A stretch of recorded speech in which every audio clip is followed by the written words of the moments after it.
Bon, alors donc on arrive au nez. Hein, Perek Bet de Sha'ar Tanta.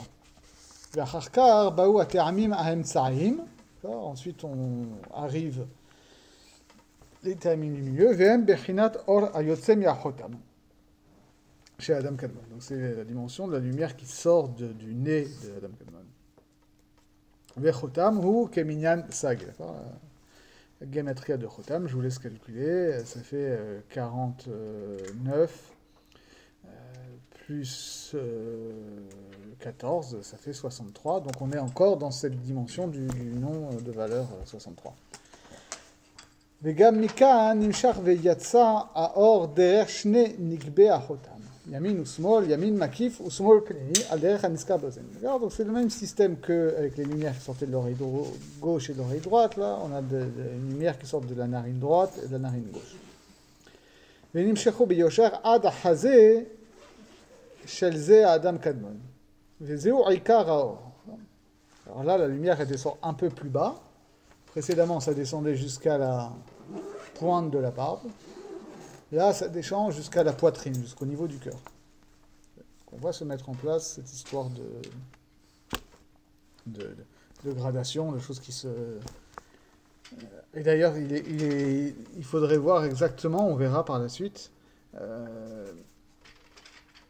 quelle est la différence, où s'arrête cette pointe de la barbe pour savoir par rapport à cette poitrine où ça s'arrête, quoi. Puisque typiquement, la poitrine, ça va être au niveau de Tiferet. Donc la barbe, il faut savoir comment ça se situe par rapport à Tiferet, si on est en termes séphirotiques. Donc, excuse-moi, est-ce qu'on peut résumer? C'est-à-dire qu'il y a une lumière qui est sortie des oreilles, voilà. Et qui, elle, va jusqu'au coin de la barbe. Voilà.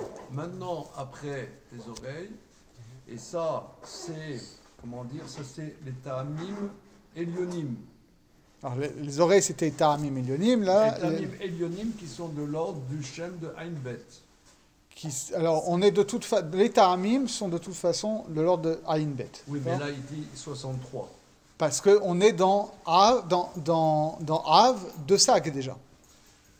On est dans les Ta'amim de Sag.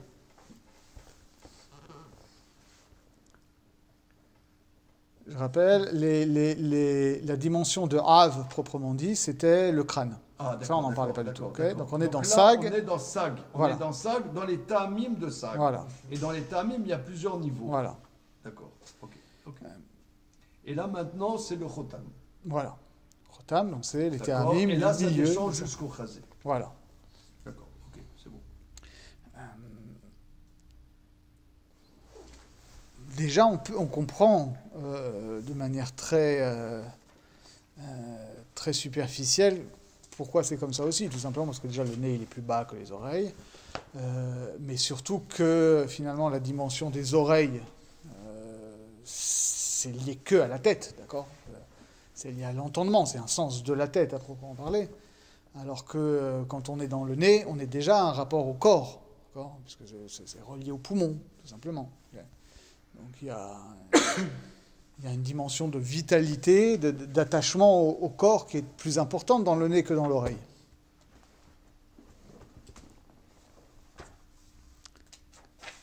Omna me'arato gamken hu mitpashet el tzad ha'achor hu mesavev kol seivot ha'adam kadmon. Donc là aussi, comme on l'a vu pour les oreilles, il y a une dimension essentielle qui est une dimension de yosher. Mais il y a une dimension aussi de Rigoul qui va environner tout le corps de Adam Kadmon, là aussi jusqu'au niveau de la poitrine. והנה כאן נתקרבו אורות הפנימיים במקיפים שלהם יותר מאורות האוזניים. D'accord, ça fait des triangles à chaque fois. C'est-à-dire des triangles. Parce que ça part du nez et que ça descend comme ça ? Et pareil pour les oreilles. Non, c'est plutôt qu'il y a une dimension qui est droite comme ça, et qu'il y a une dimension qui se diffuse comme ça, quoi.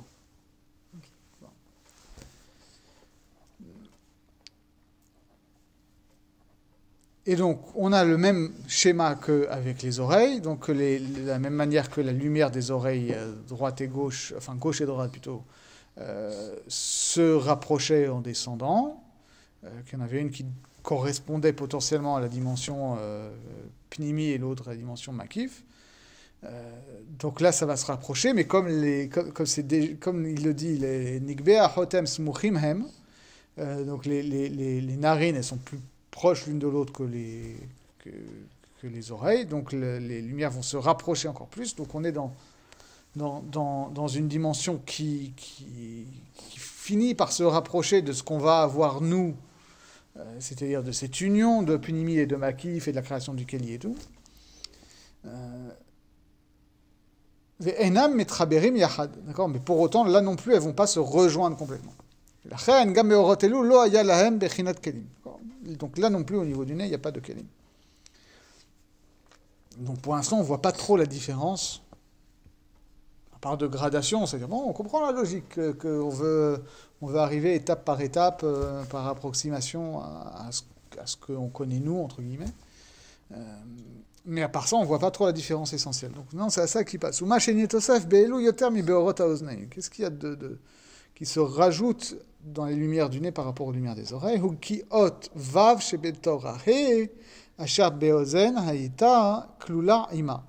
D'accord? Donc la dimension du He, qui est la dimension de la deuxième lettre du tétragramme, qui correspond donc forcément ici à Sag, puisqu'on a dit que Av, Sag, Maben, c'était Yud, Ke, Vav, Ke. Donc Sag, on est forcément dans la dimension de He, on a une dimension de Bina. Et donc on avait cette dimension de Bina qui était présente sous la forme du He, on a vu qu'il sortait des oreilles. Mais là-bas, on avait dit que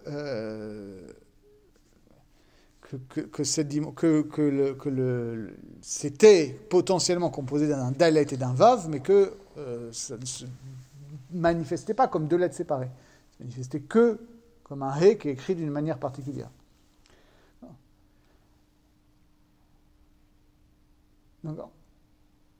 Nidgalit ata. Maintenant, cette dimension du Vav qu'il y avait dans le He, elle se dévoile. Umashaya az bechinat He naase. Ata bechinat shte otiot. Dalet Vav. Leorot yetziat ot He lechutz v'giluyer. Ot Vav, seulement. Ot Vav lechutz v'giluyer. Donc, le Dalet Vav qui formait une seule lettre He, maintenant, ça se développe en deux lettres, Dalet et Vav. Et parce qu'il y a un dévoilement spécifiquement du Vav, c'est ça qui nous intéresse. Parce que, en réalité, si on essaie de comprendre, parce que c'est un truc qui n'est pas forcément très, très clair, en tout cas, il ne l'a pas explicité, il nous a parlé qu'il y avait 3 dimensions des termim. Vous voyez, il y avait le termim d'en haut, du milieu et d'en bas. Sauf que, attends, c'est quoi ce schéma en 3 parties? Pour l'instant, tu m'as parlé d'un schéma en 4 parties. D'accord? Tu m'as parlé de Av Sag Maben. Et tu m'as dit, ça correspond au Partsoufim, à Richanpin, ou à Richanpin qui est un peu hors cadre, mais Abba, Imaz et Richanpin Nukva. A priori, c'est ça. Puisque c'est les 4 lettres du tétragramme. Et donc, comment ça fonctionne, ces 3 niveaux de termim. En réalité, ce qu'on comprend ici, c'est que, oui, on est dans le nom de valeur Sag. Donc, on est dans le He de Bina, de Ima. Okay. Mais maintenant, lui-même, on le réanalyse, et on le réanalyse en réalité en 4 niveaux. Et de la même manière que précédemment, on ne nous a pas parlé, quand on était au niveau général, du niveau de Av, parce qu'on a dit c'est le crâne, etc. Là aussi, en fait, il a zappé le niveau de Av. Et il nous parle si vous voulez, des Sag, Ma, Ben, de Av, de Sag. C'est dans ce niveau-là où on est. Alors, ça devient tout de suite très complexe. C'est-à-dire qu'on est dans la dimension générale du He de Bina, mais ce He de Bina, il se manifeste de manière différente. Ce He de Bina, il se manifeste proprement en tant que Bina au niveau de l'oreille. C'est pour ça que ça reste un He à ce niveau-là. Même si ce He, il est gros de la dimension de Vav de Zeir Anpin et de la dimension de Dalet de Malchut. Maintenant qu'on arrive au niveau en dessous des termim du milieu, et le milieu, ça veut bien dire ce que ça veut dire, ça correspond à Zeir Anpin, c'est-à-dire le partsouf du milieu, le partsouf vraiment axial. Alors là, la dimension du Vav, qui est la 3e lettre du tétragramme, qui est justement cette dimension de l'axe, là, elle se dévoile plus précisément. ce vav du Zeir Anpin se dévoile en tant qu'il est issu du He de Bina. Mais alors, le Dalet, c'est le réceptacle du Vav. Oui. Enfin, c'est le réceptacle. C'est-à-dire que... Parce que le Dalet, tu l'as dit, c'est la royauté, c'est Malchut. Or, Malchut, c'est un réceptacle. Oui, mais justement, c'est ça qui est très intéressant. C'est que, contrairement à ce qu'on s'imagine parfois quand on a une vision un peu superficielle des Séphirot, et ce qui va être justement le problème de toute la Shirat HaKelim, les Séphirot ne s'engendrent pas une à une, les unes après les autres. Autrement dit, c'est vrai que Malchut, elle est au niveau, au dernier niveau, et qu'elle va être le réceptacle de Zeir Anpin, mais ce n'est pas Zeir Anpin qui engendre Malchut. En réalité, en soi, au niveau de Bina, Zeir Anpin et Nukva, Tiferet et Malchut, sont à égalité, en quelque sorte. C'est après qu'il va falloir qu'on trouve un équilibre et qu'il y ait une relation asymétrique. Mais en soi, Malchut est directement fille de Bina au même titre que Zeir Anpin. Parce que j'essaie d'entendre ce que tu dis. C'est-à-dire qu'au niveau des oreilles, il y a le He. Ouais. Hein, ce qu'on a vu il y a 2 semaines.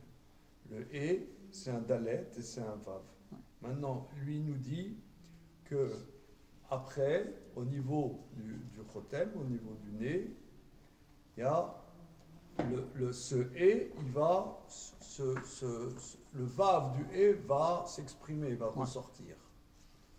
Mais, et le Dalet, il va s'exprimer où? Alors, il s'exprime aussi parce qu'en réalité, au fond, c'est encore un He. C'est ça qu'il nous dit bien. C'est-à-dire, il dit, ne va pas croire qu'on est en train de dire ici qu'il y a un He au niveau des oreilles et qu'il y a un... Et sur ton pouce. Qu'il y a un He au niveau des oreilles et qu'il y a un Vav au niveau du nez.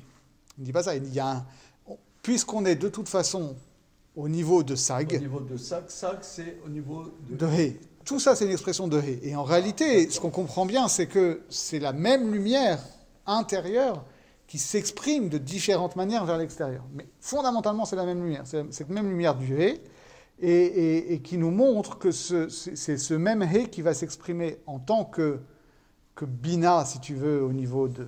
plus en tant que Bina pur au niveau des oreilles, plus en tant que Zeir Anpin au niveau du nez, plus en tant que Malchut au niveau de la bouche, finalement.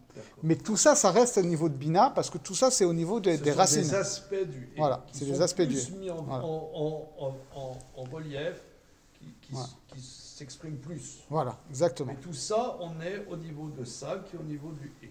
Exactement. Alors, donc, c'est pas des niveaux inférieurs, c'est des niveaux différents.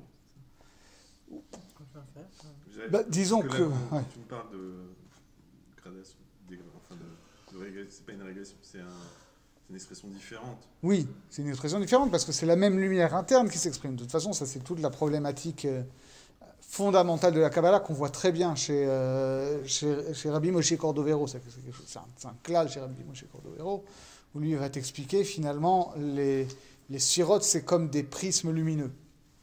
C'est-à-dire c'est la même lumière à la fois pure et composée de tous les potentiels qui passent à travers, et suivant la qualité propre de chaque Kéli, ça va exprimer telle ou telle couleur. Mais c'est la même lumière.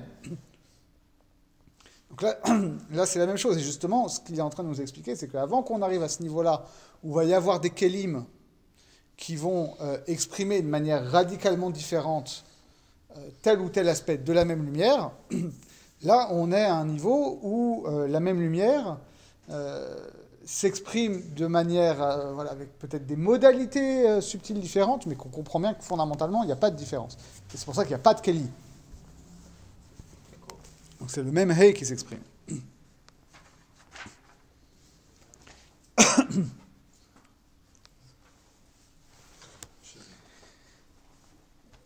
D'accord. Et donc il nous le dit, Veusot Zeir Anpin shenit gale bekan. On comprend, Sod Zeranpin, d'accord? C'est pas Zeranpin qui s'exprime là. C'est le Sod de Zeranpin, c'est-à-dire de quoi est-ce que ce qu'on va appeler plus tard Zeranpin est l'expression. Alors, les sens intimes de... Les sens intimes de Zeranpin et l'origine de Zeranpin, elle se joue là, à un niveau où tout ça, finalement, c'est encore Bina. Ah voilà, c'est ça ce que tu veux dire. De toute façon, c'est pas juste un vav qui s'exprime, on dit que c'est bien. Omnam havav niachlekat gam, d'accord. Donc non seulement il n'y a pas que le vav, et vav niachlekat gam ken les shisha chalakim. D'accord. Parce que ce vav là va s'exprimer non pas seulement que en tant que forme de lettre, mais aussi en tant que cette valeur numérique de 6, okay, donc il va se diviser en 6 parties. Vm Shisha Alfin. Et donc c'est comme si on avait 6 Aleph. On va essayer de comprendre ce que ça veut dire, parce que finalement, à partir du moment où on n'a pas posé le Aleph en premier comme on aurait pu s'y attendre, il faut comprendre c'est quoi ce Aleph. Alors, je regarde si... J'ai pas vu de commentaire...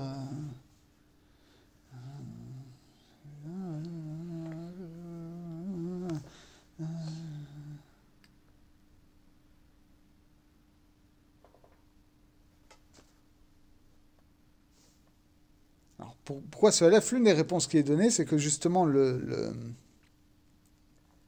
caractéristique du tétragramme au niveau de Zeir Anpin, qui va avoir pour valeur numérique Ma, 45, c'est celui qui va s'écrire avec des Aleph dedans. On l'avait vu plus haut.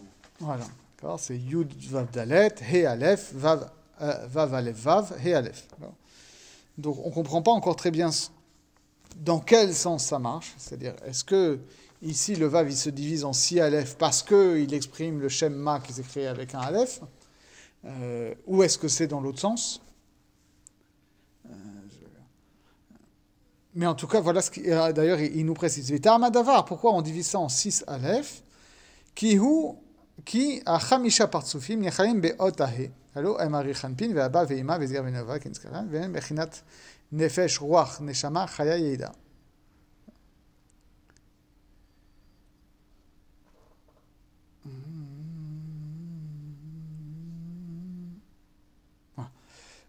Donc là, il y a 5 partsoufim. Voilà, il y a 5 partsoufim, d'accord. C'est un peu bizarre parce qu'il dit... Alors, je vais t'expliquer pourquoi il y a 6 Aleph. Il te dit parce qu'il y a 5 partsoufim. Voilà, c'est clair. Il y a 5... C'est pas shoot, ok. Il y a 5 partsoufim. C'est Ari Chanpin, Abba, Ima, Zeir Anpin, Nukva. Qui correspondent séphirotiquement à Keter, Chochma, Bina. Les 6 siférot, comme il va l'expliquer, de Chesed à Yesod et à Malchut, d'accord. Donc, Achamisha Partsufim Anichalim Be'ot Ahe. D'accord. Finalement, le He de Bina, on a dit que c'était l'expression des 10 séphirotes, okay, puisqu'on a vu que c'était Vav plus Dalet. Mais il nous rajoute maintenant He fondamentalement 5, c'est les 5 Partsufim. Autrement dit, ce qui se manifeste dans le He de Bina, c'est cette plénitude des 5 Partsufim. C'est le système séphirotique porté à sa perfection. Vehem bechinat nefesh ruach neshama chaya yechida. Ça, c'est une autre abréviation qu'il faut connaître. Naran Chay, rien à voir avec Fanta Naran Chay. Avec quoi? Avec non, d'accord. Entre parenthèses, il y a un bon ami à moi. Il a appelé son fils Neran. Neran. Neran. Nefesh Ruach Neshama. Il avait Neran. Ok. Bon, ça va, ça passe? Comment? C'est comment? Nefesh Ruach Neshama. c'est la postiche. Nefesh, Ruach, Neshama, et on rajoute. Ah, comme Zemmour n'a encore pas passé, c'est pas ça. Néron. Rien que ça. C'est chaud comme ça. C'est chaud. Enfin, moi, j'ai une Mais amie comme il n'est pas thune, il n'est pas ajouté Chai. Il aurait pu, tu diras. Tu diras, c'est dommage. Il y a un peu du thune dans sa famille, mais bon. Il peut rajouter Chai. C'est Chaya et Chaya Yachida. Yechida. D'accord. C'est-à-dire qu'on a. Ça, c'est aussi un thème fondamental qu'on va voir, c'est que au niveau de l'être humain, ces 5 niveaux séphirotiques, ces 5 partsoufim, vont s'exprimer suivant 5 niveaux d'âme. Mais le mot séphir, on l'a encore pas vu depuis le début. Si, je me demande si il a dit Esser Séphirot, etc., quand il a développé le He en Vav et Dalet, et qu'il a dit ça fait 10. Ah oui, excusez-moi. Désolé. Ok. Maintenant, alors pourquoi c'est 6? Maintenant c'est 5. Alors, il dit Venimsa ki Zeiranpin ou Bechinat Ruach Kinoda. Donc, Yechida c'est Zeiranpin, Chaya c'est Abba, Neshama c'est Ima, Ruach c'est Zeiranpin. Ça tombe bien parce qu'on est dans le Chotem. C'est logique. Et Nefesh, c'est Nukva. Donc, dans ce schéma-là, Zeir Anpin, ça correspond à Ruach. Ok. Vene Akatuv Omer, Kol Asher Nishmat. Ouais. Donc, il y a Ari Ranpim, Ouais. Abba Veima, il y a Zeir Anpim Ouais. et Nukva. Ouais. D'accord. Alors, qui correspond à quoi? À l'envers. Ça Ouais. veut dire que le Nukva correspond à Nefesh, Voilà. Zeir Anpim correspond à Ruach, etc. Etc. Yechida, ça correspond à Ari Ranpim. Ouais. Ça va. Ça fait 5. Oui, ça fait toujours 5. Ça fait Je ne toujours vais pas 5. expliquer pourquoi il y a 6. On y arrive, j'espère. Ah, d'accord. J'espère, mais effectivement, c'est le suspense. Ah, ok, c'est ça. והנה הכתוב אומר, כל אשר נשמת רוח חיים באפו. Donc le texte dit, contrairement à ce qu'on a dans le deuxième pérec de Bereshit, qui parle de Vayipach be'apo nishmat chayim, Vayale nefesh chaya, il prend un autre pasuk, qui est au moment du Maboul, où il dit Kol asher nishmat ruach chayim be'apav. D'accord. Ce pasuk-là, il nous apprend que la dimension du ruach, elle se manifeste au niveau du nez. D'accord. Be'apayim. D'accord. Apayim, c'est vrai que c'est que c'est le visage. D'accord. Mais c'est le duel de Af qui est le nez, et donc ça correspond au nez. Au nez dans sa dimension de duel de deux narines. Est-ce qu'il justifie les 5 niveaux de l'âme ou pas? C'est-à-dire qu'il justifie. C'est le premier à sortir ça. Je ne sais pas si c'est le premier à sortir ça. Il y en a 3. Oui, alors c'est vrai que d'habitude on parle de Nefesh, Ruach, Neshama. Il faut que je retrouve les sources. Quoi, Nefesh Ruach Neshama Chaya Yechida? Ouais. Ouais, le fait de changer, de passer de 3 à 5, pour moi Ça, c'était... c'est classique, ça. C'est classique. Non, c'est pas forcément classique dans le Midrash, par exemple. Ça apparaît quand? Comment? Ça apparaît quand? C'est classique, mais ça apparaît alors. Dans le Zohar, il n'y a pas Yerida ou Chaya. Ouais, il faut... Ah, tu dis dans le Zohar, il n'y a pas. Enfin, il n'y a pas cette conception. Il y aura peut-être le mot. Il n'y aura pas cette. Il y aura pas. Il parle. C'est l'unité. Non, bonne question. Bonne question. Je vais regarder. Ça, c'est assez facile à trouver. Le dernier, c'est quoi? Rada. Chaya, Yechida. Et Chaya, ça veut dire quoi? Chaya, c'est vivant. Bonne question. Yechida, ça veut dire unique. Ouais, c'est l'unicité. Il faut regarder effectivement où ça apparaît. Est-ce que c'est déjà chez le Ramak? Mais ça, c'est assez facile à trouver. a des antisèches. Non, il y a toute une littérature, il faut savoir, il y a toute une littérature de dictionnaire kabbalistique. À toute époque. Déjà, le Rama qui le fait, il y a tout un chapitre dans la deuxième partie du Pardes Rimonim qui s'appelle Shar Akinuyim, où c'est un dictionnaire kabbalistique. Il prend les termes bibliques et puis il te dit ça correspond à tel truc, ça correspond à tel truc et tout. Et par la suite, les élèves de Rabbi Chaim Vital, ils en ont fait, tout le monde en a fait, de plus en plus complet. Donc c'est assez facile d'aller chercher... Nefesh, Roar, Neshama, ça se trouve par exemple dans Shareora ou... Oui, ça se trouve. Chaya Chida, Du fait que déjà, Nefesh, Ruach et Neshama, ça se trouve dans la Torah. Oui. Okay, donc c'est assez facile dans le Midrash de le retrouver. Au-delà des termes, dans le Zohar ou dans cette littérature, les 3 niveaux correspondent vraiment au néoplatonisme, enfin aux théories néoplatoniciennes, alors que dans la Kabbale du Hari, il y a du coup une sorte de...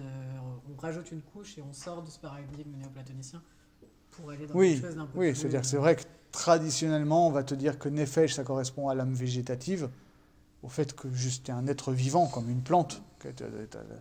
Tu te nourris, tu crois, etc. Ruach, c'est l'âme animale, c'est-à-dire celle qui te fait te mouvoir, celle qui fait que tu as des émotions, tout ça. Et Neshama, ça va être l'âme proprement intellectuelle ou intellective qui fait que tu as des concepts, etc. Alors effectivement, si tu as ce schéma-là, tu te demandes à quoi ça correspond, Chaya Yechida.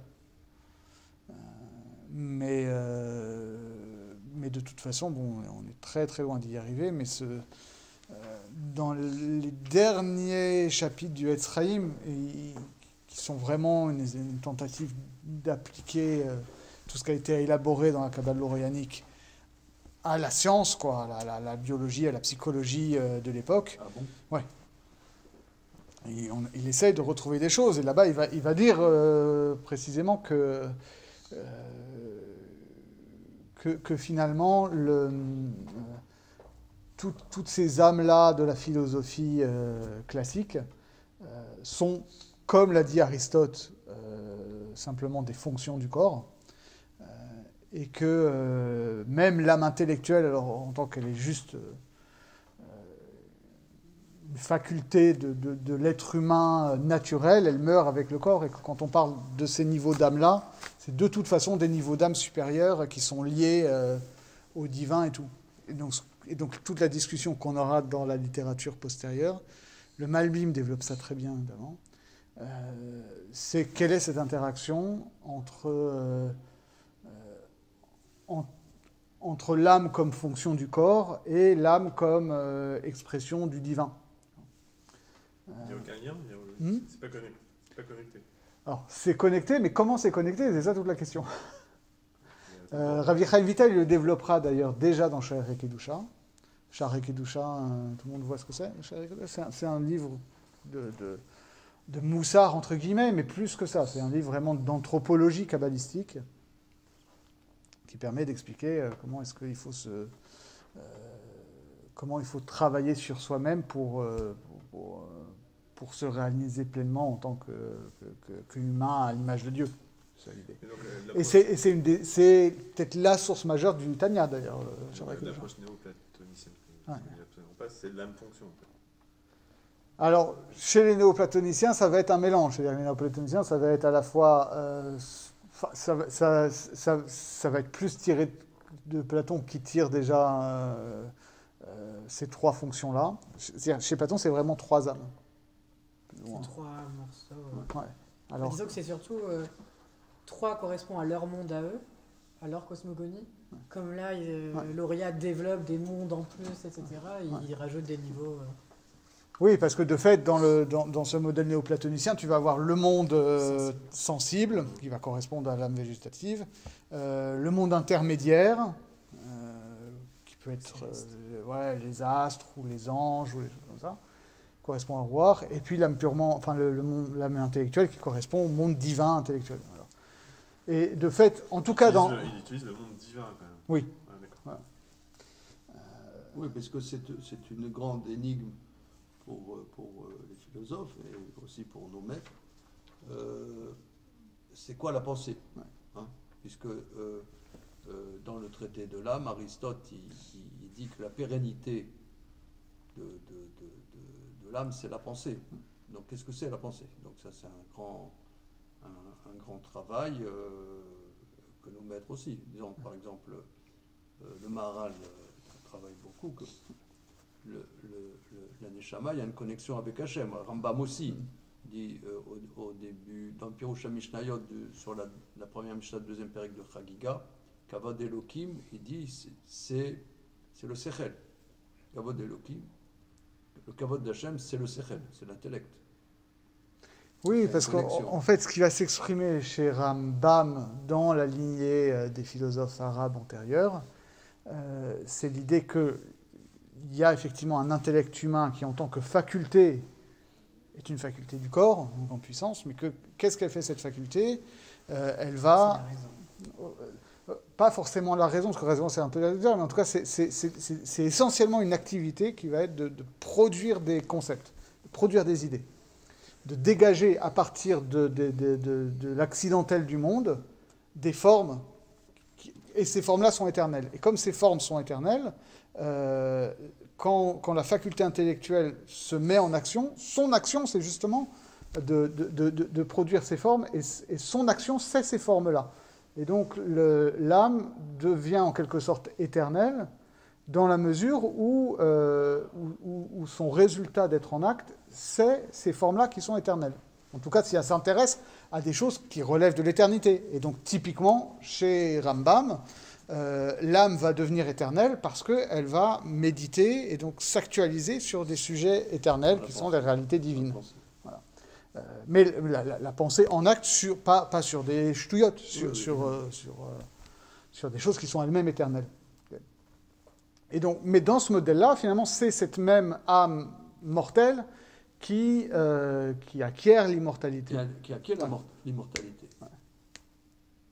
C'est comme ça chez Al-Farabi, par exemple. Mais dans le traité de l'âme, il dit ça, Aristote. Alors moi je suis, c'est lui l'aristotélicien, moi je suis platonicien. Non, mais moi je suis maralien. Ah, c'est vrai que chez Platon, l'immortalité Le Maharal travaille beaucoup ça. Bon, actuellement, on est en train de travailler dans Tiferet Israël dans le 16e Pérec. Je me suis, Comment? je suis les vidéos. C'est vrai? Oui. Je suis pas au cours en présentiel, mais je suis les vidéos sur la chaîne. D'accord, je savais pas. D'accord. Ok, alors dans le 16e Pérec de Tiferet Israël, il travaille ça. Voilà. C'est vrai que chez Platon, l'âme, elle est dès l'abord éternelle. Dans le Phédo, on démontre qu'elle est par essence éternelle. Voilà. Juste pour faire hyper court, du coup, dans les paradigmes mystiques et pas... Excuse-moi, mais nos maîtres, disons les maîtres talmudistes, je veux dire, hein, ils aiment bien Aristote, mais jamais ici de Platon. Alors le problème Si, la Kedat Yisraël qui cite Platon. Non, d'accord, je ne connais pas. Je suis désolé, je ne connais pas. mais souvent, le problème, Il c'est paraît qu'aussi, il y a des c'est auteurs qui ont fondamental. écrit... Il paraît que c'est Raphaël est un grand fan de la Il paraît que Kedat. c'est extraordinaire, mais moi je ne connais pas. Disons Rambam, le Maharal. Le problème, c'est qu'historiquement, on a perdu les discours de Platon et le monde a connu les néoplatoniciens et pas les discours de Platon. Mais du coup, ils connaissent les théories platoniciennes par les néoplatoniciens. Mais le corpus vraiment platonicien des discours, on l'a retrouvé qu'il y a 200, 300 ans. Mais non, c'était édité à la Renaissance déjà, tout ça. Pas le corpus, vraiment le corpus de Platon. Si, bien sûr, le tête, le timé, tout ça. Pas tout, des morceaux. Oui. Non, si, beaucoup de choses. Si. Moi, je suis pas sûre. Et au contraire, il y a même des choses que, par exemple, Al-Farabi, pour tout ce qui concerne la politique, il n'avait que Platon, il n'avait pas... Ça, c'est sûr, mais après, ils vont... alors aussi, le problème, c'est que parfois, ils prennent Aristote pour Platon. C'est surtout ça, effectivement, qu'ils ont eu tendance à fusionner les deux. Mais juste, du coup, la différence, c'est que dans les mystiques, en tout cas, ils ont fait la différence entre l'intellect et la raison, et il y a un passage qui dit « La raison est commune à tous les hommes, l'intellect, il n'y a que les sages qui l'acquièrent ». C'est ce qui fait que les sages ont un intellect qui s'active, et du coup, dans leurs trois modèles, l'âme... ce qu'on appelle la psuké, l'âme intermédiaire, c'est l'individualité de chaque être, c'est ce qui fait qu'il a un individu. Et en activant justement en effet l'intellect, on arrive à se connecter à cette âme spirituelle qui est en final universelle, puisqu'il n'y a plus d'individualité. Et c'est pour ça que du coup, on se pose le problème avec les 5 niveaux d'âme, parce que du coup, il attribue des choses à ces deux nouveaux qui sont déjà attribués aux trois dans le paradigme précédent. Je ne sais pas si c'était clair. C'est pas clair. En fait, du coup, dans le paradigme antique, notre âme, grâce à notre âme, on a notre âme individuelle. En pratiquant la vertu, on va arriver à s'élever sur les hautes parties de l'âme jusqu'à activer un intellect qui va s'activer à une âme spirituelle qui, elle, est universelle. Et du coup, l'âme individuelle va totalement s'annihiler, se purifier, etc. Et du coup, on va se extraire de l'individualité et on va se libérer, on va plus être dans... On va fusionner dans l'âme. Une dimension qu'on appellerait ici Yechida, quoi. Exactement. Mais ce serait contraire à la notion d'unique. Ouais. Non, parce que en Non, même temps... ça veut dire, non, le truc, c'est très délicat parce que c'est très délicat. Peut-être, on va peut-être reprendre parce que le point, c'est que parce que j'ai remarqué, c'est que Rambam ou le Maharal, ils reprennent ce langage, mais ils le subvertissent dans une certaine mesure. C'est comme tu as la carpe et tu as la carpe à la juive, toi. Ils prennent ce langage, mais pas forcément pour dire la même chose. Voilà, c'est un habit. Ils s'habillent de ces concepts qui ont été travaillés par d'autres, mais pour dire quelque chose interne à notre tradition. C'est mais ça. Justement, c'est pour ça que je posais ma première question pour le truc, parce que moi, par exemple, j'aime beaucoup Ibn Ezra ou Ibn Gabirol ou des gens comme ça. Eux sont vraiment beaucoup plus sur ce paradigme, sur ces paradigmes-là, bien sûr, qui remixent un peu, mais sur cette fondation-là. Et je me demande comment ces concepts nouveaux ont pu être apportés en mode... Enfin, moi, j'ai pas vu de traces. En tout cas, avant, comment en mode on nous a servi ces nouveaux concepts en mode voici un nouveau paradigme, c'est la tradition ancestrale. Enfin, comment ça s'est passé? Chaya Yechida. Voilà. Bah, de fait, moi j'ai l'impression de constater dans cette littérature-là, c'est qu'on nous dit qu'il y a ces 5 niveaux-là, mais de fait, Chaya Yechida, on n'en parle pratiquement jamais, de toute façon. C'est un peu formel, on va dire. De toute façon, ça relève de l'inexprimable. Et on va beaucoup plus fonctionner au niveau de Nefesh, Ruach, Neshama. De la même manière qu'on voit bien ici que finalement on nous a dit, on nous parle que des oreilles, du nez et de la bouche, et là aussi c'est Nefesh, Ruach, Neshama en fait. On voit bien. Mais pour revenir sur cette histoire de tradition platonicienne et aristotélicienne, ce qui se passe à cette époque-là en tout cas, c'est que les deux ont été déjà depuis un certain temps bien intégrés, bien digérés, donc il s'agit plus de penser leur rapport. Et ce qui va être élaboré, c'est pas du tout qu'on va ménager le lapin et la carpe, comme on dit en bon français, mais qu'on va avoir une vision, on va dire, naturaliste aristotélicienne. On va dire, voilà, au niveau des fonctions du corps, c'est un modèle aristotélicien. Mais ce modèle aristotélicien de l'âme comme fonction du corps, finalement, elle est le support d'une âme purement spirituelle qui va s'exprimer à travers elle. Mais Aristote nie que l'humain peut avoir une activité positive sur le divin. Oui, c'est passif voilà. au divin. Oui, enfin, non, mais du coup, c'est... Voilà, mais moi, il y a une expression que j'ai beaucoup aimée chez le Malbim, dans son commentaire sur Shir HaShirim, où il dit ça, c'est-à-dire qu'il dit tout Shir HaShirim, c'est la question de la biographie spirituelle de Shlomo HaMelech, de la relation entre la Neshama de Shlomo HaMelech, qui appartient en tant que tel au monde en haut, la partie proprement spirituelle et divine de l'âme humaine, et de comment est-ce que, parce qu'elle est descendue dans le corps et dans le temps et dans l'histoire, elle a pu s'éloigner, se rapprocher d'une histoire un peu compliquée qu'on connaît dans Shir HaShirim, mais qu'à la fin, elle retourne naturellement à sa source. Et après, on a la finale de Shir HaShirim, qui est Achot Lanu Ketana. Et le Malbim, il dit, voilà, Achot Lanu Ketana, c'est quoi cette petite sœur de la Neshama? C'est le roi, c'est justement cette âme humaine qui, elle, n'est pas en soi immortelle, qui est une fonction du corps. Et alors bon, c'est bien joli d'avoir une âme immortelle qui n'a rien à voir d'ailleurs avec notre individualité, avec notre conscience qui va retourner à Dieu après. Mais finalement, ce roi, c'est-à-dire notre vécu, quoi, nos émotions, nos pensées, etc. Et dit même carrément le nefesh, c'est-à-dire notre individualité. Alors tout ça, ça meurt avec le corps. Et alors justement, c'est ça la conclusion comment il dit le passouk exactement. J'adore ce truc. Renaissance, c'est des commentaires de Proclus qu'ils éditent. Regarde comme il dit ça, il dit comme ça. C'est où là? Ah mais j'ai pas d'internet. Et forcément j'ai éteint. Moi, il y a des trucs. Bon, ma chère Voilà, dedans, c'est- ça serait bien. c'est dedans. Où est-ce qu'ils mettent ça dans Mais le fromage? Non. comment dire?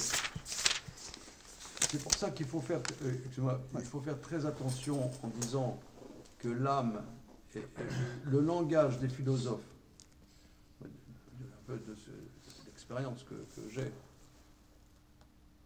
c'est les mêmes mots, mais ils ne parlent pas de la même chose. Non. Au contraire, moi j'ai entendu, quand j'étais jeune homme, j'avais 20 ans, j'ai entendu Rav Wolbe à Parashat Lech Lecha. J'étais à la Yeshiva de Ber Yaakov et c'était très impressionnant. Rav Wolbe, ses drachot, c'était Shabbat, il parlait à voix basse. Il y avait, je sais pas, 200 élèves. Il parlait à voix basse. Et petit à petit, il dit que il disait il rapportait Rashi qui dit que Noar s'écrit Eta Elokim Italer Noar avec Hachem Alé Noar. Et là s'écrit Italer le Fanaï Veyetamim. Rashi dit que Noar avait besoin d'une aide pour le soutenir, tandis qu'Avram n'avait pas besoin. Et il a dit ça pendant, je ne sais pas, pendant 20 minutes. Il était à voix basse et il dit Ayasar, Sarir, Sal, Etomro. Il répétait. Il disait que Avram n'avait pas besoin de Sal, Etomro. Ça, c'est Yechida. Il répétait ça 50 fois, comme un mantra, si tu veux. Il répétait. C'est Yechida. Donc Yechida, c'est pas quelque chose d'abstrait. C'est quelque chose, au contraire. C'est l'homme qui agit, c'est l'homme qui s'engage. C'est ça Yechida. Donc c'est pour ça Oui, non, mais de toute façon, c'est. que Rav Wolbe, il a appris la Kabbalah. Quand il a dit ça, il avait des maîtres en Kabbalah, dont le Rabbi Dojrov, celui qui a écrit le Ber Moshe. Donc quand il a dit c'était Yechida, ça veut dire, c'était précis ce qu'il disait. Or, il n'y a rien de plus concret qu'Avram qui s'engage et qui prend des responsabilités. Il dit c'est ça Yechida. Donc il faut faire attention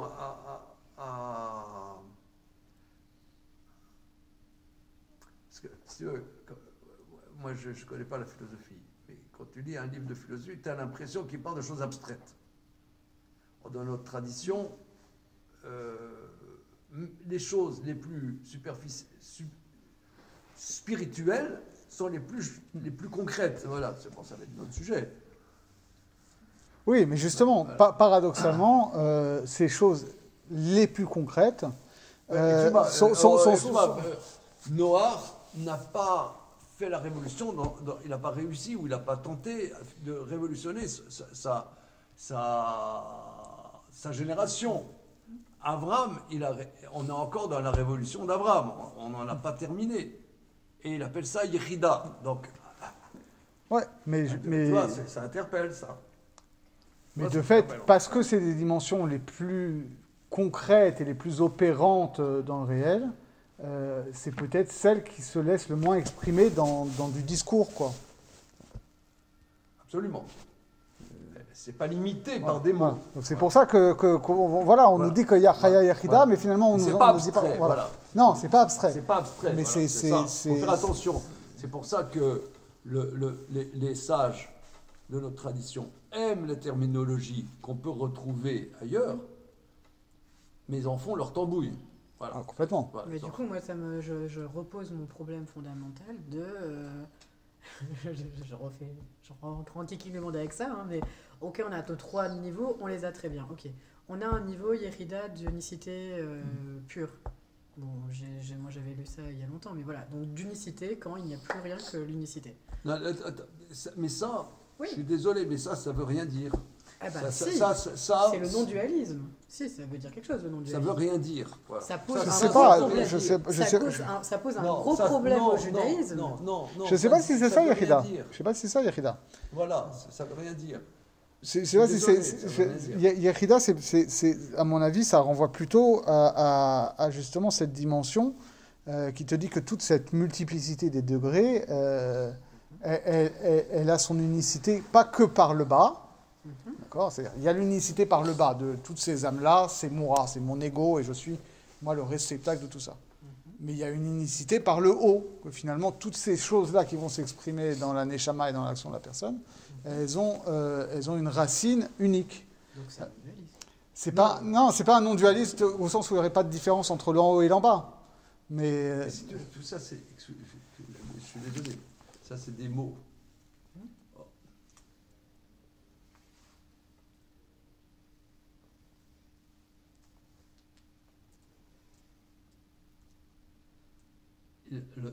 Parce que j'ai entendu là de Ravolbe, ça veut dire que l'homme qui s'engage, par exemple, dans la vie, il y a des choses, on ne sait pas quoi faire, on ne sait pas comment s'engager.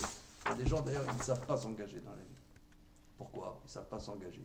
Parce que s'engager, c'est arbitraire. Arbitraire. Je pourrais choisir ça, je ne sais pas, quelqu'un il n'arrive pas, il ne sait pas avec qui il va se marier. Complètement arbitraire. C'est pas écrit dans la Torah quelle femme je dois épouser. Comment? D'un moment, il faut choisir. Ben, ça, c'est Yechida. Ça, c'est Yechida. Ça veut dire, il n'y a que toi qui peux choisir. Personne d'autre. Même pas Dieu.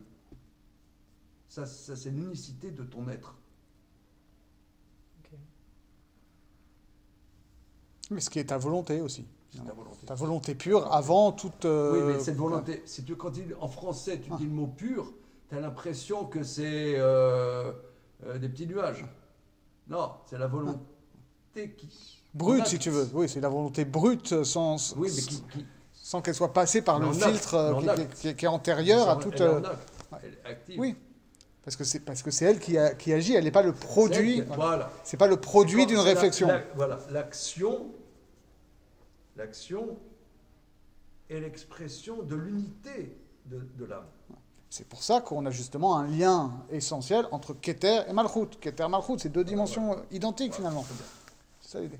Mais je finis sur ce Malbim, parce que j'adore ce Malbim, parce que Achot lanu ketana veshadeim en la. Ma na'asela lachotenu beyom sheyidu barba. On a une petite sœur qui n'a pas de sein. Qu'est-ce qui va lui arriver à notre sœur quand on va parler d'elle?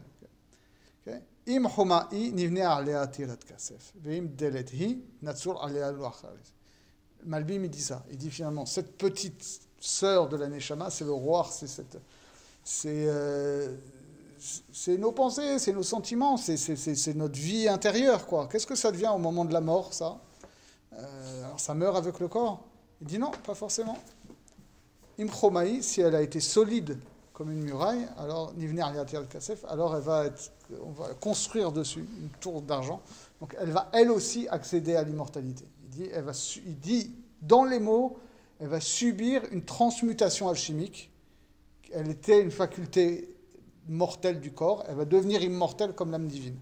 Mais par contre, Imdeledhi, si elle a laissé passer tout et n'importe quoi comme une porte ouverte à tout vent, alors on va refermer sur elle une planche de cèdre du cercueil.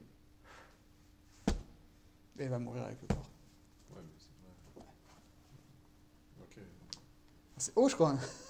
Non, mais c'est intéressant. Les idées superficielles, on va les mettre derrière.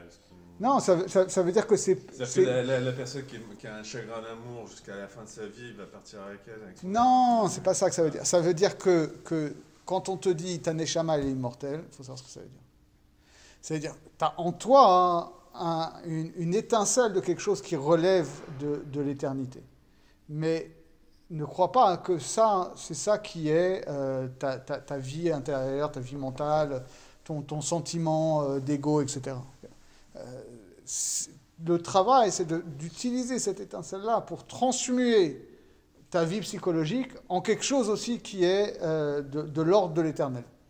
Tu peux le faire, tu peux aussi ne pas le faire. C'est à toi de faire tes choix en fonction de ça.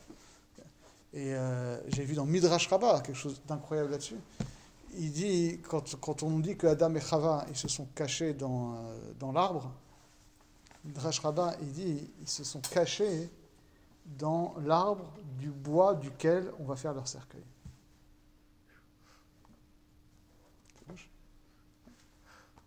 Bon. Mazel tov. On continue quand même pour comprendre parce qu'on ne sait toujours pas pourquoi 6. Voilà, pourquoi c'est au moment qu'ils sont devenus mortels. Quoi ? C'est au moment qu'ils sont devenus mortels. Au moment où ils sont devenus mortels, ils sont allés dans le bois du cercueil. Non, mais c'est angoissant parce que je lis Télérama et je me dis que ça partira pas avec moi. Donc tu vois, j'ai des trucs, des billes. Ouais, c'est toute partie de notre vie que tu es en train de dire, c'est. Je lis Télérama et en fait. Ah oui, non, mais c'est oui, c'est ça. Une archinamie, c'est vrai que c'est ça qu'il dit. C'est ça. C'est ça qu'il dit. Il y a des choses. C'est la décontraction de l'intelligence qui nous anime tous les jours et qui fait que. Non, mais une archinamie, c'est-à-dire que ton corps a besoin de se reposer. Ouais, bon, moi, les soucis que j'ai au boulot, les trucs, tout ça, c'est. Voilà. Alors, C'est pour ça c'est ce qu'il est en train de dire. Hein. Oui, mais il y a plus. C'est pour ça qu'on a les mitzvot. Ouais, mais bon, les mitzvot. Il y a plusieurs aspects. Ok, mais pour des mecs comme toi, c'est puissant, mais pour des mecs comme nous. Il faut faire des mitzvot. Voilà, en effet. Enfin, Alors, où est ton on n'est souci pas Coleman. Non, mais- Alors, attends, et je vais te alors, dire. Attends. Et alors, Je vais te dire un truc. Moi, il y a un non, vort. mais c'est ce qu'il est en train, c'est que t'es pas Coleman, t'es pas à fond. Pas Non, du mais tout. Coleman, Non, c'est pas t'es une question pas- d'être Coleman. Dieu t'a pas demandé d'être Coleman, mais disons de faire des mitzvot. Ok, on en fait bon, ok. Alors voilà, donc même faire des mitzvot, alors ça dépend quoi aussi. T'as des gens qui sont pas forcément des érudits, je sais pas, ils font du chesed, Bon, mais c'est. D'accord, ouais. Non, mais ça va plus loin que ça. Regarde, il y a regarde. quoi. C'est.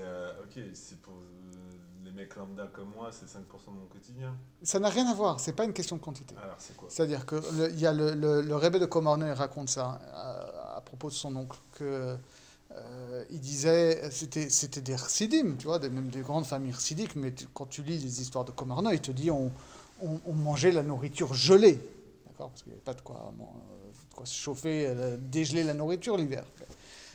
Et il raconte que voilà, un jour son oncle, qui était le frère du Rebbe de Ziditchoif, il est allé le voir, il lui a dit ouais, j'ai un problème parce que en fait toute la journée je bosse, toute la journée je suis sur la route en tant que colporteur. Et après, quand je rentre le soir pour faire un mincha mariv, j'ai une grande litla avout dans la tfila et ça me fait peur parce que j'ai rien fait pour ça. J'ai été dans le chol toute la journée et je rentre et donc j'ai l'impression que c'est du sitra achra, quoi. C'est-à-dire qu'en réalité, toute la spiritualité que j'ai, c'est juste un truc qui est dans ma tête, que je m'imagine, quoi. Ouais. Je me mens à moi-même. C'est un vrai problème. Et le Rebbe des gens, il lui dit non, pas du tout, parce qu'en réalité, vu que ta disposition d'esprit, même dans tes activités chol, tu le fais, les Shem Shamayim, parce que tu le fais, parce que tu dois nourrir ta famille, tu dois faire des machins, etc. Donc tout ça, il y a des nitzotzot de Kedusha dans le profane. Et ça, c'est ça qui va s'exprimer ensuite dans la tefila. Donc, et là, pour nous aussi, c'est une leçon. C'est-à-dire, tu dis, oui, mais alors ça veut dire que quand je vais mourir, je ne vais pas emporter ma lecture de Télérama avec moi. Alors, d'une part, oui. C'est pas très grave. Mais. On sait rien, c'est pas dit ce que. Non, mais déjà, il y a. Parce que deux choses. Parce que d'une part, du fait que le roi, justement, c'est aussi une fonction du corps, le corps, il a besoin de ça. C'est-à-dire qu'on a le droit de se distraire un peu l'esprit de temps en temps, parce qu'on a besoin de se reposer. Le corps, il a besoin de se reposer. Et le mental, il a besoin de se reposer aussi. Et le Malbim, il dit ça. Le Malbim, il dit, à propos de Hine asetav avar natsetsu aselalim. il dit que voilà on annonce à la Neshama de Shlomo que l'automne il est passé et que même les buées du printemps elles se sont dissipées. Et le Malbim il dit parce que l'âme aussi elle a ses saisons. C'est de la même manière que la terre, ça ne peut pas être tout le temps l'été, parce que la terre va s'épuiser à produire si c'est tout le temps l'été. La terre, elle a besoin de se reposer l'hiver. Alors, on est en plein cœur de l'hiver, donc vous connaissez le truc. Et dit la Neshama aussi. La Neshama, elle ne peut pas être tout le temps au top.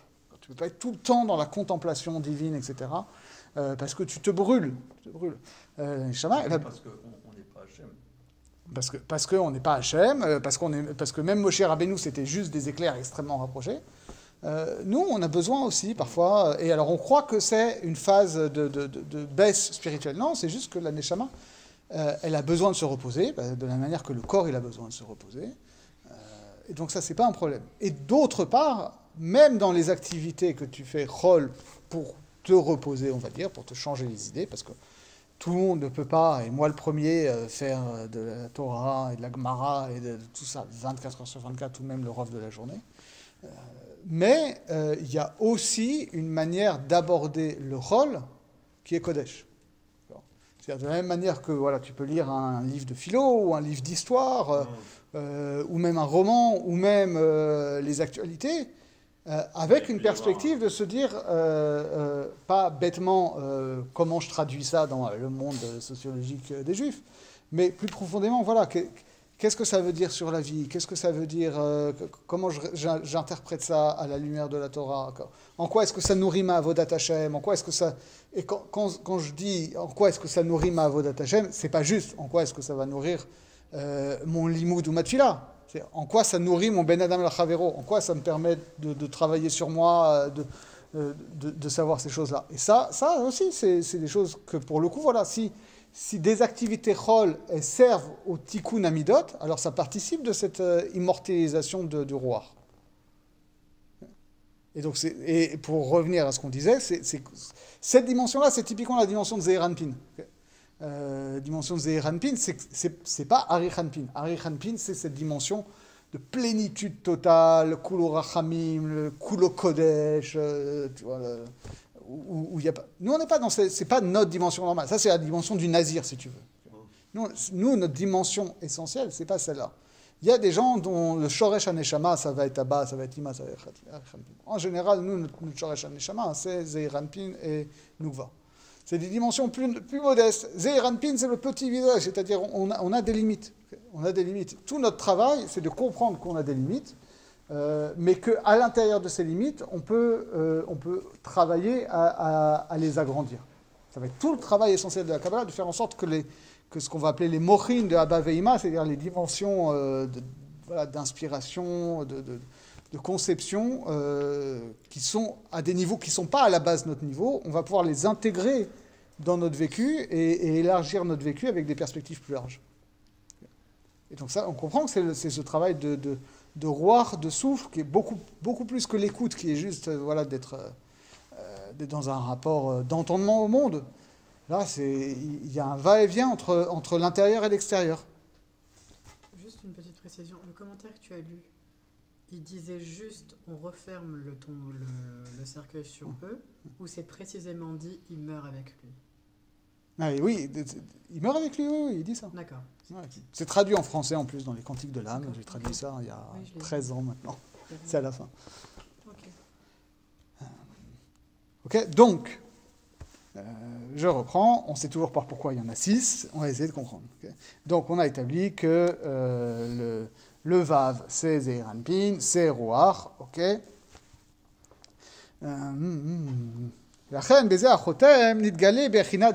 D'accord? Donc on comprend que, en réalité, il fait un détour pour nous dire que le nez, c'est le roi,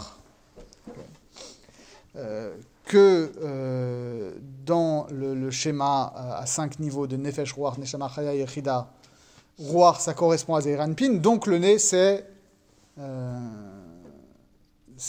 Zeir Anpin, ok? A égale B, B égale C. Né égale Ruach, Ruach égale Zeir Anpin, donc Né égale Zeir Anpin. Voilà. Et puis, la reine... c'est le Ruach et on respire. Ouais.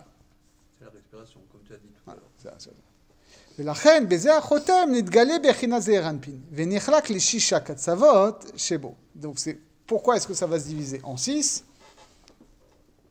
Parce que finalement, c'était un peu arbitraire. C'est-à-dire, on avait juste cet axiome que, bah oui, Vav, c'est de Gematria 6.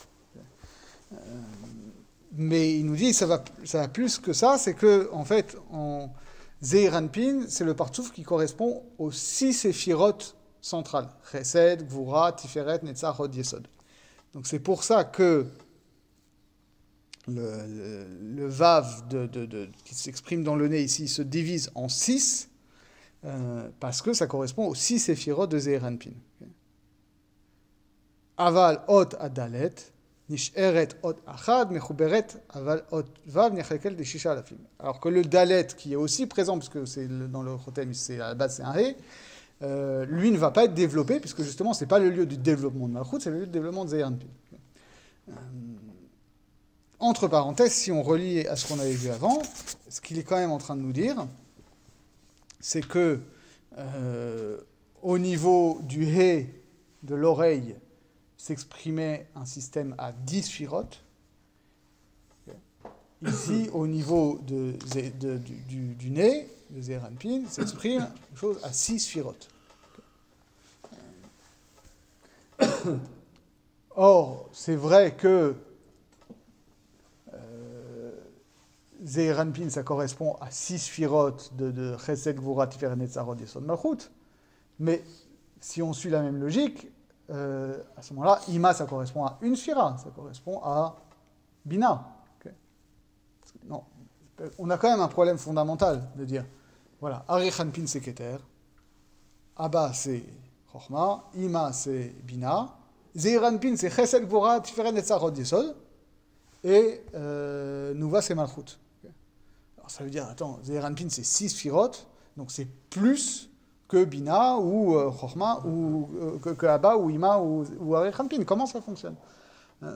En réalité, là, on est déjà en train de nous dire que, en fait, non, on ne parle pas tout à fait sur le même plan. C'est-à-dire qu'en réalité, le Bina, enfin Ima, on dit que c'est Bina, mais en fait, c'est 10 sphirotes complètes. Alors que Zeir Anpin, on dit que c'est 6 sphirotes, mais c'est 6 sphirotes qui sont moindres que les 10 sphirotes de Ima. Donc en réalité, c'est comme si on avait, si vous voulez, 10 sphirotes de Keter, 10 sphirotes de Chochma, 10 sphirotes de Bina, 6 sphirotes de Zeir Anpin, et Malchut, qui va être elle-même carrément une seule sphira.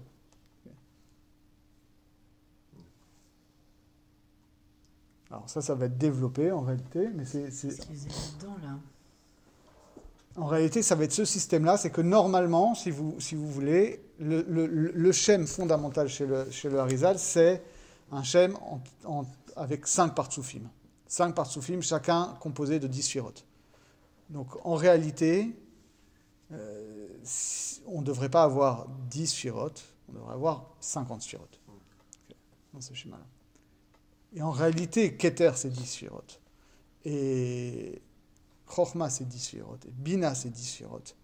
Alors que les 6 qui suivent, c'est que 6 sphirotes, c'est pas 60 sphirotes.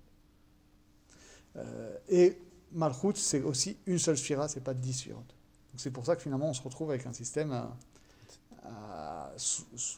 à 10 qui sont en réalité 37, parce que les 2 derniers niveaux ne sont pas pleinement développés comme les 3 premiers. C'est ça qu'on va voir justement par la suite. Et ça, c'est déjà en germe ici, puisqu'on nous dit que le He, c'est 10 sphirotes, et que le Vav, c'est 6 Aleph, qui correspondent aux 6 sphirotes. Je crois que c'est ça. Non. Ça va être quand ça va être développé, justement. Quand on va rattraper ce décalage. כמו שנחלקת עוד ו' שבנקב החותם הימיני, כך מתחלקת עוד ו' שבנקב השמאלי. וכך כולם הם י"ב אלפין. ואם החותם עצמה, הרי י"ג כמניין ו'. Donc maintenant, de la même manière qu'il y avait un He dans l'oreille droite et un He dans l'oreille gauche, donc là, il y a un He dans la narine droite et un He dans la narine gauche, dans lesquels s'exprime plus particulièrement le vav à chaque fois, et ce vav, on a dit que c'était 6 aleph plus 6 aleph, plus le né lui-même, ça fait 13. 13, ça fait vav tel qu'il s'écrit comme ça, vav, aleph, vav, puisque c'est justement, on est dans la dimension du... à la fois la dimension commune, vous voyez, de Sag et de Ma, puisque Sag c'est Yud, Yud Vav Dalet, He Yud, Vav Aleph Vav, He Yud, et Ma, qui est la dimension plus de Zeir Anpin, c'est Yud Vav Dalet, He Aleph, Vav Aleph Vav, He Aleph, d'accord? Donc cette dimension du Vav qui est de valeur 13, c'est celle qui tient le point commun entre Sag et Ma. Donc c'est pour ça qu'on a cette valeur-là. Mais surtout, ce qu'il ne nous dit pas, mais ce qui nous incite fortement à comprendre, c'est que ce vav-là vaut 13. Or, le 13, c'est le Yud Gimel Midot Shel Rachamim. Or, par la suite, quand on va parler des 13 attributs de miséricorde, on ne va pas les calculer comme ça. Et ça va être calculé de manière complètement différente. C'est-à-dire que... Et Chad, c'est aussi valeur 13. Et Chad, c'est aussi valeur 13. Alors, ce sera autrement. Ce sera autrement. Parce que là, on aura... a priori, le Aleph correspondra à Keter, l'unité. Okay. Chet, ça correspondra aux 8 sphirotes de Chorma et Yesod. Okay. Et Dalet, ça correspondra à Malchut.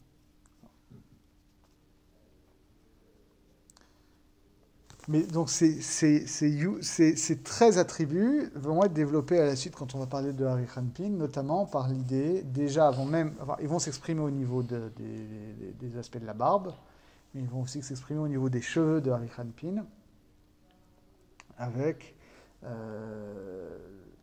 3 tétragrammes. C'est comme ça que ça va fonctionner. On va avoir en quelque sorte un tétragramme à droite, un tétragramme à gauche, un tétragramme derrière, plus l'unité fondamentale qui unit ces 3 x 4, 12, plus 1, 13. Comme ça que ça va être développé en gros. Ce qui vient nous dire ici, et toute la problématique du tikkun de Zeir Anpin va être justement ce passage à 13. Parce que la grande différence qu'il va y avoir entre Hari Hanpin et Zeir Anpin, c'est que au niveau de Hari Hanpin, il y a 13 attributs au niveau de la barbe. Au niveau de Zeir Anpin, à la base, il n'y en a que 9 qui correspondent, je ne sais plus dans quel paracha c'est, mais dans Sefer Dvarim, on répète les Yud Gimel Midot qu'il y a dans Kitissa, sauf qu'on ne les répète pas toutes, on n'en répète que 9. Là-bas, c'est les 9 de Zeir Anpin. Et le travail un des travaux fondamentaux du tikkun de Zeir Anpin, c'est de développer cette dimension à 9 en une dimension à 13. Okay. Ce qu'on vient nous dire ici, c'est qu'au niveau du shoresh de Zeir Anpin, cette dimension de 13, elle est déjà présente, elle est consubstantielle.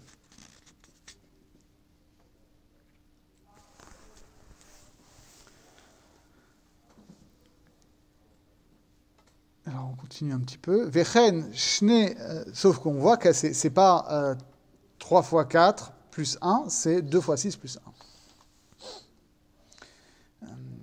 וכן שני אבבים אלו עם החותם עצמה שצורתה א' כנודע, כי שני נגבי החותם הם שני יודין והכותל מפסיק ביניהם הוא צורתו ו', הרי צורת א', והם שני ו"ים הרי ו', והוא להורות כי למעלה בבחינת הראש שהמקום המוחין הוא שם. Donc il nous dit maintenant le nez a graphiquement une forme de Aleph. On comprend pourquoi ça se divise en Aleph. Le nez, évidemment. Pourquoi ? Parce que chaque narine, c'est un Yud. La cloison nasale, c'est un Vav. Et donc, un Yud en haut, un Yud en bas et un Vav au milieu, ça fait un Aleph. C'est QFD. Pardon, je suis un peu plus symétrique. Quand même. Et avec les deux vaves qui sortent. C'est-à-dire que là aussi, on retrouve cette idée que ça précise la même chose. C'est-à-dire que d'un côté, on nous a dit, voilà, de valeur numérique, le premier vav, il fait 6, le deuxième vav, il fait 6, plus l'unité du nez, ça fait 13. Mais là, on va encore plus loin. On nous dit pourquoi finalement ça s'exprime sous la forme de Aleph, parce que la forme même du nez, c'est un Aleph. La forme du nez, il faut la comprendre, la forme spirituelle du nez, c'est-à-dire avec deux trous et avec encore cette cloison, donc cette séparation entre Or Makif et Or Pnimi. C'est ce Aleph-là, où c'est à la fois lié et distinct. C'est ça la symbolique du Aleph. Et cette symbolique du Aleph, elle va donc relier les deux vaves. Les deux vaves qui sont les orotes. Voilà, qui sont la lumière qui sort de la narine droite et la lumière qui sort de la narine gauche, d'accord ? Et donc on comprend, Vav, Aleph, Vav, ça dessine réellement les deux rayons qui sortent du nez en forme de Aleph. והוא להורות כי למעלה בבחינת הראש, ששם מקום המוחין, הוא שם אב דהוויה דיודין, וכאן הוא שם סג, כי אין הפרש בין הוויה דאב להוויה דסג, רק במילוי אות הוו כנודע. D'accord ? Et donc tout ça, ça vient nous préciser que c'est très important, parce que ça on ne l'avait pas compris. Il nous dit, voilà, la différence entre Shem Av et Shem Sag, c'est que à ce niveau-là. C'est que au niveau du Vav, qui au lieu de s'écrire Vav Yud Vav, ça va s'écrire Vav Aleph Vav. Okay.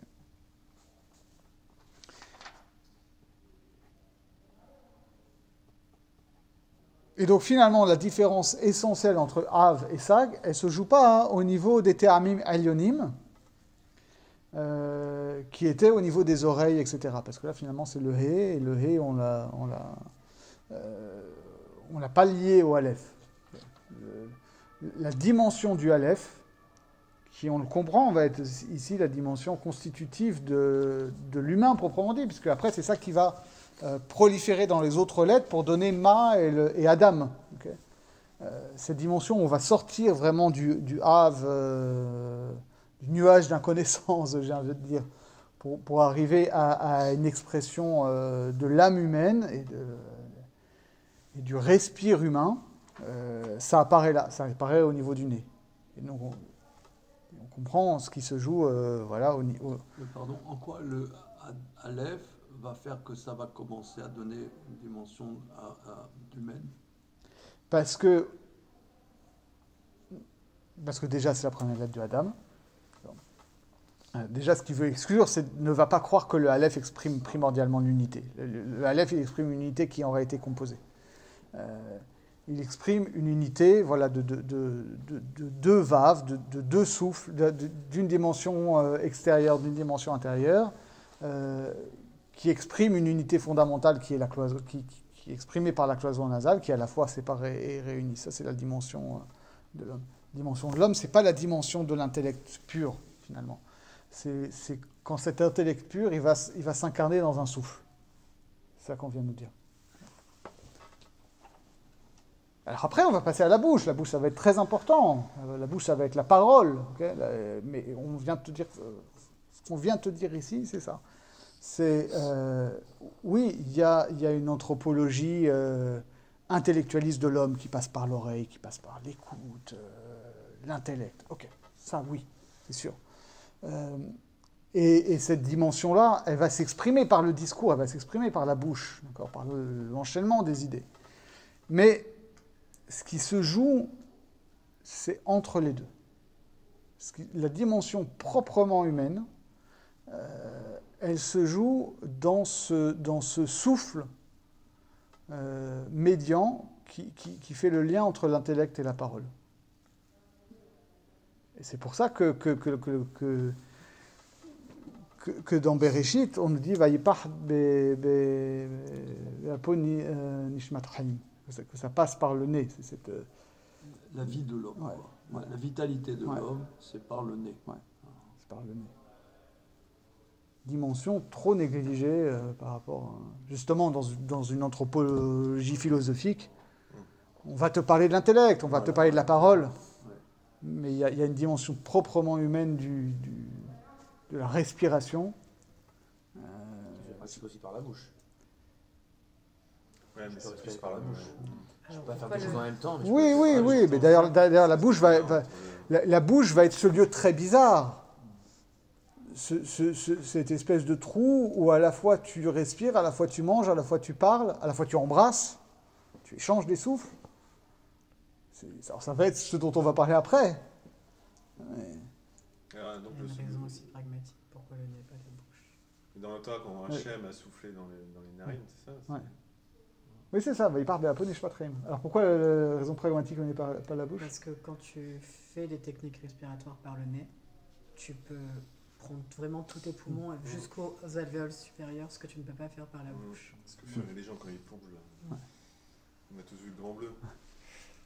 Mais ils commencent par travailler plus par le nez que par la bouche. Tu fais, d'ailleurs, tu vois très bien que quand il s'agit de faire un contrôle sur les émotions, il faut prendre des grandes respirations. Et en fait, quand on te dit respire par le ventre, il faut respirer par le nez déjà. Parce que Entre parenthèses, c'est intéressant parce que là, ce que tu as rapporté chez les philosophes, effectivement, ce que tu relèves, c'est surtout sur l'intellect. Hein, on en a parlé tout à l'heure. Maintenant, dans les disciplines extrêmes orientales, on travaille énormément sur la respiration. Ouais. Mais même, là c'est un yogi avec qui j'ai discuté, enfin un tantrika, mais même attention parce que, là je suis mon petit défenseur, mon petit avocat, aujourd'hui on a une vision de Platon très intellectuelle, mais les néoplatoniciens, les stoïciens avaient des exercices spirituels, il y avait des... Oui, c'est surtout l'Occident latin qui a intellectualisé tout ça. Ah, d'accord. D'ailleurs, le thème même d'intellect traduit des termes grecs et arabes, nous c'est akl, qui ne se réduisent pas du tout à ce qu'on appelle l'intellect, quoi. C'est tout l'intérêt qu'il y avait une dimension... Il y avait des pratiques, il y avait des pratiques, pratiques, des contemplations. physiques, respiratoires. Ouais. Parce que dans les trucs soit hindous, soit chinois, etc., ou japonais, c'est la respiration. C'est les yogis que tu les enterres et ils peuvent vivre une semaine sous terre, c'est parce qu'ils contrôlent leur respiration. Et en contrôlant ta respiration, tu peux contrôler ton rythme cardiaque. Et le kiai, quand je faisais du karaté, on faisait le kiai. Mais c'était hyper important. Et on dégageait une énergie par le kiai. Il y a encore des choses comme ça. Bon, chez Aboulafia, chez Aboulafia, c'est élaboré, mais il y a aussi des Mekoubalim contemporains qui travaillent là-dessus. Tu frappes beaucoup Ça plus fort ferait une quand tu vita des dégages. karatés. Non, mais tu vois, ce serait quelque chose à développer C'est l'histoire du Khotem. Et c'est quelque chose à développer, je pense, aussi dans la tfila, tu vois, d'avoir une attention à la respiration, de ne pas être... mais d'essayer de prononcer les mots dans une certaine ampleur du souffle. Je pense que ça change pas mal de choses aussi. Ouais, il y a du boulot. Et il y a des techniques en musique de respiration continue comme ça. C'est-à-dire que Mais les idées sont liées souvent. Parce que même, par exemple, les soufis, les derviches tourneurs, ils arrivent à tourner aussi longtemps par des techniques de respiration. En fait, comment ça se passe pour c'est des techniques très vieilles, parce que par exemple en Sardaigne, ils ont des trucs qui datent d'il y a 5000 ans, où ils jouent une espèce de flûte à double, truc comme ça. Mais tu trouves ça aussi chez les saxophonistes de jazz et tout, ils ont une technique de respiration continue, c'est-à-dire qu'ils vont inspirer par le nez, et ensuite ils vont expirer par la bouche, mais ils vont garder l'air dans les joues, pendant qu'ils réinspirent par le nez.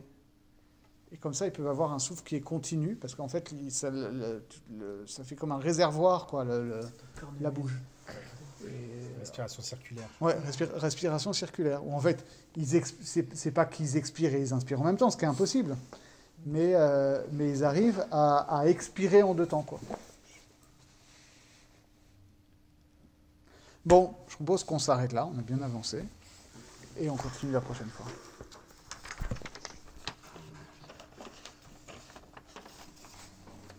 Merci. Merci. Merci à vous.